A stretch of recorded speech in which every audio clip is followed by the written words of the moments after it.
जय हिंद दोस्तों, वंदे मातरम। पिछले कुछ समय से मैं वीडियोस अपलोड नहीं कर रहा हूं, उसके लिए मैं क्षमा चाहता हूं और अब कोशिश करूंगा कि मैं रेगुलरली आपको अपडेट्स देता रहूं और वीडियोस भी अपलोड करता रहूं। लेकिन एक बात जिसने मेरे मन को पिछले करीब 2 से 3 दिन से कचोट रखा है कि आखिर कोई इतना बड़ा अभिनेता, पूर्व अभिनेता कह लीजिए, पूर्व अभिनेता और आज की डेट का सांसद इतने बड़े मंच पे आके कैसे पूरे देश की आवाज को ये कह सकता है कि ये आवाज नहीं बल्कि ये कई तरह की बातों का उल्लंघन है। आप समझ गए होंगे कि मैं किसकी बात कर रहा हूं, लेकिन क्योंकि आज हमारे देश में फ्रीडम ऑफ स्पीच की स्थिति कुछ ऐसी है कि अगर आप किसी के बारे में कुछ ऐसा कह दो जो उस इंसान को चुभ जाए तो हो सकता है कि आपके खिलाफ शिकायत हो जाए। तो इसीलिए इस बात को मद्देनजर रखते हुए पूरी की पूरी इज्जत के साथ मैं अपनी बात सामने वाली पार्टी के सामने रखना चाहता हूं, जिससे कि मेरी बात उनके कानों तक सही तरीके से पहुंच सके और मेरी बात का कोई दूसरा मतलब भी ना निकाला जाए। आज हम बात कर रहे हैं जया बच्चन जी के बारे में और उनके उस खास बयान के बारे में जिसमें उन्होंने रवि किशन जी और कंगना रनौत जी के ऊपर इनडायरेक्टली निशाना साधते हुए ये कहा है कि ये लोग जहां से कमाते हैं उसी चीज को गटर कह रहे हैं और जिस थाली में खाते हैं उसी थाली में छेद कर रहे हैं। अब इस बारे में विस्तार से बात करेंगे इस वीडियो में, लेकिन इस वीडियो को शुरू करने के पहले आपको कुछ 2-4 चीजें बताता चलूं जिससे कि आपको ये समझ में आए कि थाली में छेद करना और थाली में छेद करने से बचना आखिर क्या चीज होती है। थाली वो होती है जिसको सजा के दिया जाता है कुछ बड़े प्रोड्यूसर्स के द्वारा, कुछ बड़े डायरेक्टर्स के द्वारा, जो कि जब कास्टिंग काउच करते हैं तो इन्हीं तरह के राजनेता उनके ऊपर उंगली उठाने से डरते हैं, क्योंकि शायद उनके खुद के बच्चों की रोजी रोटी के ऊपर लात पड़ सकती है, क्योंकि उनको भी तो थाली में छेद करने से बचना है ना, क्योंकि उनको भी तो उसी इंडस्ट्री में काम करना है ना। बात आती है आजम खान की। जब आजम खान ने 2019 के चुनाव के वक्त जया प्रदा जी के बारे में बहुत ही ओछी बात कही थी, तब ये कुछ नहीं कहते हैं, क्योंकि उनके लिए हर महिला हर एक वर्ग के हिसाब से अलग अलग होती है। क्योंकि अगर किसी बारे में बोलकर इनको कुछ अपना फायदा निकलता हुआ नहीं दिखता है तो उस बारे में बोलना इनके लिए सही नहीं होता है। कुछ समय पहले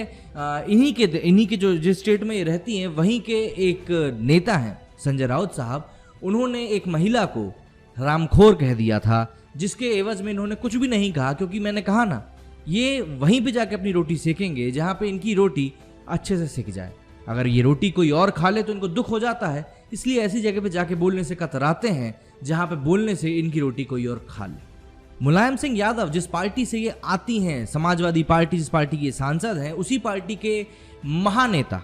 मुलायम सिंह यादव ने एक बार कहा था कि दुष्कर्म के लिए लड़कों को दोषी नहीं ठहराना चाहिए। इस बारे में आपको पूरी न्यूज़ इंटरनेट पे मिल जाएगी, आप बस एक बार सर्च करेंगे जाके, तो इस बारे में हमें ज़्यादा बात करने की ज़रूरत नहीं है, क्योंकि आज हमारा ये चर्चा का एजेंडा नहीं है। लेकिन यहाँ पे समझने वाली बात जो है वो मैं उम्मीद कर रहा हूँ कि आप लोग समझ रहे होंगे, क्योंकि अब हम लोग असली बातें करना शुरू करने जा रहे हैं। दरअसल बात यह है कि इन्होंने इस पूरी स्पीच में सिर्फ ऐसा नहीं है कि सिर्फ थाली के ऊपर बात करी थी, बल्कि इन्होंने कई ऐसी चीज़ों के ऊपर बात करी थी जिसके ऊपर भारत का एक आम नागरिक सवाल उठा सकता है और भारत का एक आम नागरिक ये भी देख सकता है कि किस तरीके से कुछ प्रिविलेज वाले लोग, जिनके पास काफ़ी सारा पैसा है, काफ़ी सारे कहना चाहिए इन्फ्लुएंसिंग पर्सन्स हैं जिनके अंडर में, वो लोग किस तरीके से जब उनकी इज्जत के ऊपर, उनकी साख के ऊपर जब बात आ जाती है तो किस तरीके से वो छटपटाते हैं, वो आपको इस स्पीच में देखने के लिए मिलेगा। सबसे पहले तो मैडम ने ये कहा कि ये इंडस्ट्री जो है ये कई लाख लोगों को रोजगार प्रदान करती है और ऐसे में इस इंडस्ट्री के ऊपर कीचड़ उछालना गलत होता है। तो यहाँ पे मेरी एक छोटी सी बात जो है मैडम के लिए वो ये कि मान लीजिए कि आज को मैं किसी फैक्ट्री में काम करने जाता हूँ। फैक्ट्री की बात इसलिए कर रहा हूँ क्योंकि एक समय था 80 और 90 के दशक का, जब बम्बई में, तब बम्बई ही हुआ करता था, जब बम्बई में मिल्स में आए दिन हड़ताल हो जाया करती थी। तो मैडम के हिसाब से अगर कोई इंडस्ट्री आपको जॉब दे रही है या एक तबके को जॉब दे रही है तो आपको उस इंडस्ट्री के खिलाफ नहीं बोलना चाहिए, क्योंकि वो वहां पे आपको जॉब दे रही है। अब मेरी बात बस इतनी है कि अगर वो आपको जॉब दे रही है लेकिन जॉब करने के बहाने, जॉब देने के बहाने वो आपका शोषण कर रही है, तो क्या वहां पे उंगली उठाना गलत होगा? मुझे नहीं लगता कि वो गलत होगा, बल्कि वो तो एक मौलिक अधिकार का हनन होगा। तो आवाज उठाना तो ठीक है, अगर आप नौकरी दे रहे हो तो कोई बात नहीं है, लेकिन आवाज अगर आप उठाने नहीं दे रहे हो तो ज्यादा समस्या की बात है। दूसरी बात मैडम ये कहती हैं कि देश में बेरोजगारी और गिरती हुई जीडीपी बहुत बड़ा मुद्दा है, लेकिन सिर्फ इन चीज़ों से ध्यान भटकाने के लिए सोशल मीडिया का यूज़ किया जा रहा है इंडस्ट्री को टारगेट करने के लिए, जिससे कि लोगों का ध्यान भटकाया जा सके। अब यहाँ पे मेरा आपसे बस एक छोटा सा सवाल है, वो ये कि क्या आप देश की जनता को इतना बेवकूफ़ समझते हैं कि देश की जनता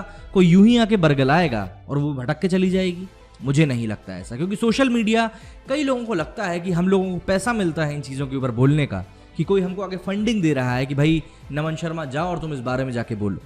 मैडम मैं आपको एक बात क्लियर कर दूं कि हम लोग इतने ज़्यादा बड़े इन्फ्लुएंसर्स नहीं हैं जैसा कि आप समझ रही हैं कि हमको कोई आके पैसे देगा और हम उस बारे में जाके बोलना शुरू कर देंगे। आंख बंद करके तो शायद बिल्कुल भी नहीं बोलेंगे, लेकिन क्या है, फ्रीडम ऑफ स्पीच को दबाने का एक ये भी नया तरीका है कि उस इंसान के बारे में आप ये बोल दीजिए कि उनको जाके कोई पैसा दे रहा है या उनको कहीं से फंडिंग मिल रही है, क्योंकि ऐसा बिल्कुल भी नहीं है। क्योंकि अगर फंडिंग मिल रही होती तो मैं इस टी शर्ट में नहीं खड़ा होता, बल्कि मैं एक अच्छी सी शर्ट पहना होता, बैकग्राउंड में ग्रे दीवार नहीं होती बल्कि एक पूरा डेकोरेटेड दीवार होती।